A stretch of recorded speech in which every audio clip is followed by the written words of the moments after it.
Balmukund sir एक कहते हैं, हानि लाभ जीवन मरण, यश अपयश विधि हाथ। तो उसके ऊपर मुझे एक प्रसंग याद आ गया, मैं चाहता हूं कि उसके ऊपर मैं थोड़ी चर्चा रख लूं जब तक लोग जुड़ते हैं। तो बताना चाहूंगा कि सीता विवाह और राम का राज्याभिषेक दोनों शुभ मुहूर्त में किया गया था। फिर भी वैवाहिक जीवन और राज्याभिषेक जो है दोनों ही सफल नहीं रहे।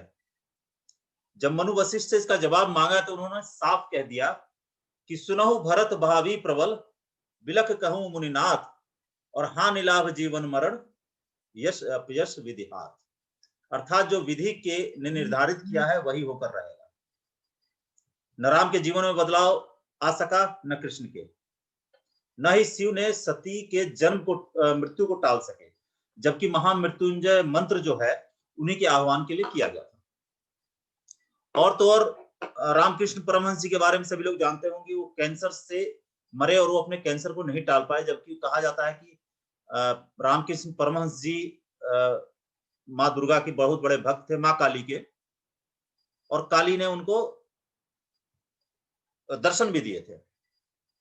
न रावण अपने जीवन को बदल पाया और ना ही कंस, जबकि दोनों के पास समस्त शक्तियां थी, समस्त ज्ञानी थे वो।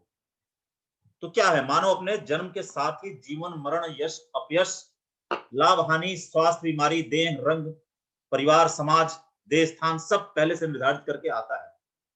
साथ ही अपने विशेष गुण धर्म, स्वभाव और संस्कार सब पूर्ण रूप से लेकर आता है।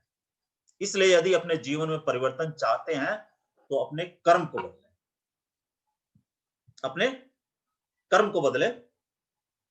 आपके मदद के लिए स्वयं आपकी आत्मा और परमात्मा दोनों खड़े हैं।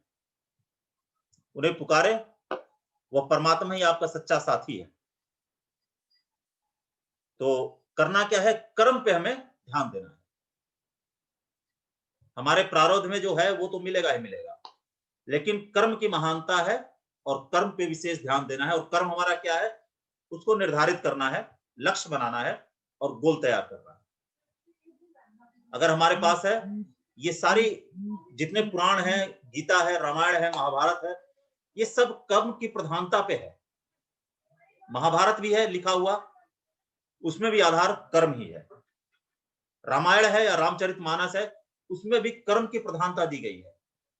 भगवान श्री राम ने जो कर्म किया उससे रावण में विजय प्राप्त की। उनके सहयोगी सारे वानर सेना, प्रभु हनुमान जी, इन सबों ने कर्म के ऊपर ज्ञान दिया है हमें।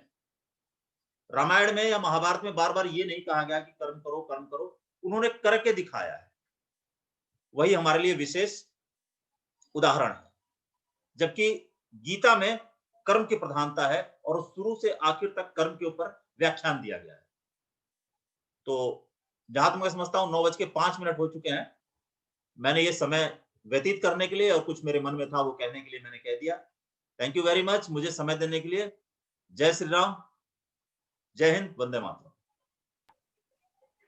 थैंक यू सर, आपने बहुत